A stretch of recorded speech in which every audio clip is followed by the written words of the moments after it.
Hello, I'm Greg Holloway, and welcome to the continuation of the Common Sense Texans gubernatorial virtual debate, this time with Democratic candidate Bill White. Mayor White will be answering the same questions that were asked of the three GOP candidates. These questions were prepared by grassroots conservatives across the state. There'll be 3 questions on this YouTube. Let's start right now.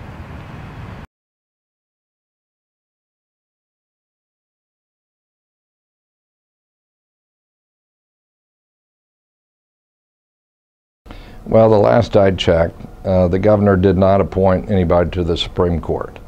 As a person who studied constitutional law, I tell you that there has been a transformation and there has been an interpretation of what's called the Commerce Clause of the U.S. Constitution to give the federal government wide-ranging powers and authorities. I think there should be some limits on what the federal jurisdiction should be. I can't tell you that by giving a speech in front of a group and decrying the federal government intrusion under our Constitution, that's not going to stop the federal government from doing what it wants to do. I'll tell you the source of redress, and it's an effective source of redress. The federal government doesn't exercise any powers not granted to it by statute of the United States. A statute is a piece of legislation that passes through Congress. And it's about time we took a look at what those statutes were and ask our lawmakers to be accountable where those statutes infringe on the prerogatives of state government. I'll tell you what, almost every federal requirement, every federal grant comes with a number of strings attached to it. Don't let people tell you that some don't have any, because I haven't found one. Of the over $12 billion in the federal stimulus funds that Governor Perry requested in writing and accepted, all of that had strings attached to it. I would like to see this country run in a way where the government closest to the people got some of the most responsibility. I'd like to see a time where our governor said no to bills that imposed all the unfunded mandates we see coming from Austin onto the school districts and counties and cities of this state.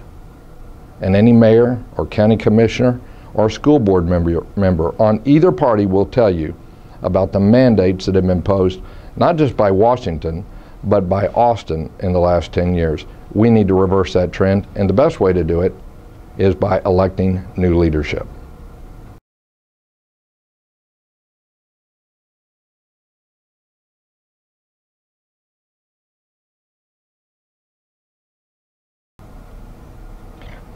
You know, I've had 3 kids that have gone through schools, public and private, in this state.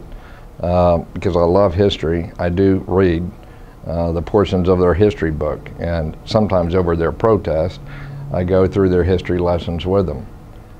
I have to say, I haven't seen anything particularly pernicious or out of line in the history. I just wish they taught more history. I wish they taught more Texas history. I know that was a great requirement when I was in 8th grade, but a lot of people are not familiar with some of the basics of history. I saw a survey, for example, about the origins and sources of the Korean War and World War I, where American high school students didn't understand the things that brought around those conflicts, for which so many Americans made a great sacrifice. So, you know, I hear people talking from time to time about this spin and that spin on history. The fact is, we're a free country, and what we want to encourage is we want to encourage young minds not just to read what's in the book, but to read history throughout their lives. We want more citizens that are familiar with the history of the greatest country in the history of the world. We need the facts speak for itself about the position of America in the world. We were the beacon of light, promoting the ideas of limited government, free markets, capitalism at a time when some of those concepts were alien to most, of the world. We are the nation that taught other nations that government should be the servant and not the master. And of course, it's a constant battle to keep those in government from, to remember that concept on which our country is founded. So what I would propose, rather than having politicians of any stripe, including me as governor, writing history books, is to make history a part of core curriculum and to encourage students to know their history. And of course, this should be, I find some naturalized citizens, because they're required to learn some American history, I find some of them know some American history better than those who've inherited their citizenship. And I find that to be something that is very mistaken. My dad was a combat veteran, and he taught history in the public schools for so many years. When I was young, he imparted to me a love of the history of the greatest nation in the history of the world. We need more parents to do that.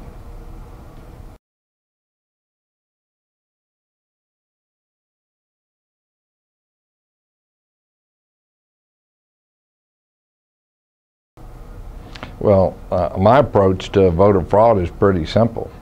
We ought to have a special team with all the equipment and investigative resources and special hotlines, and we ought to treat voting fraud as a serious crime. We ought to treat it as a crime for which prosecutors ought to go after. If there's not enough prosecutors, then we ought to hire more prosecutors.